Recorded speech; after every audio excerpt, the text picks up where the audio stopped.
कालिदास। मैंने बहुत बार अपने संबंध में सोचा है मल्लिका, और हर बार इस निष्कर्ष पर पहुंचा हूं कि अंबिका ठीक कहती थी। बाहें पीछे की ओर फैल जाती हैं और आंखें छत की ओर उठ जाती हैं।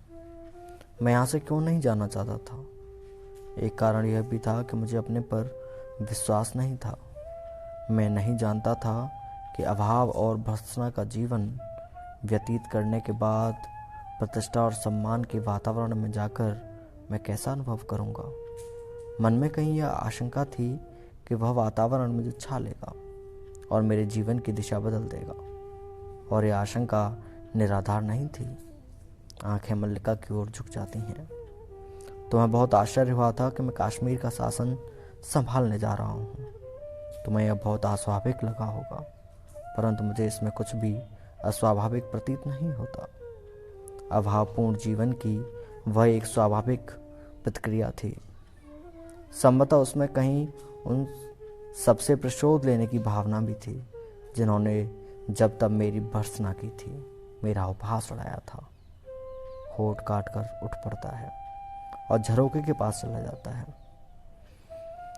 परंतु मैं यह भी जानता था कि मैं सुखी नहीं हो सकता। मैंने बार बार अपने को विश्वास दिलाना चाहा कि कमी उस वातावरण में नहीं, मुझ में है। मैं अपने को बदल लूं तो सुखी हो सकता हूं, परंतु ऐसा नहीं हुआ। न तो मैं बदल सका, न सुखी हो सका। अधिकार मिला, सम्मान बहुत मिला।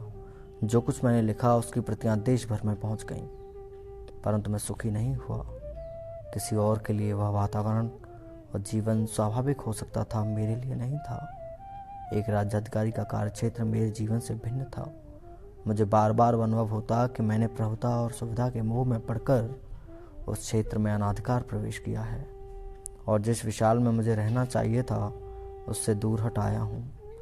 जब भी मेरी आंखें दूर तक फैली क्षितिज रेखा पर पड़ती, तभी यह अनुभूति मुझे सालती कि मैं इस विशाल से दूर हट गया हूँ।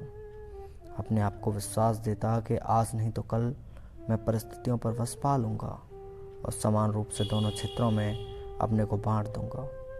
परंतु मैं स्वयं ही परिस्थितियों के हाथों बनता और चालित होता रहा। जिस कल की मुझे प्रतीक्षा थी वह कल कभी नहीं आया, और मैं धीरे धीरे खंडित होता गया।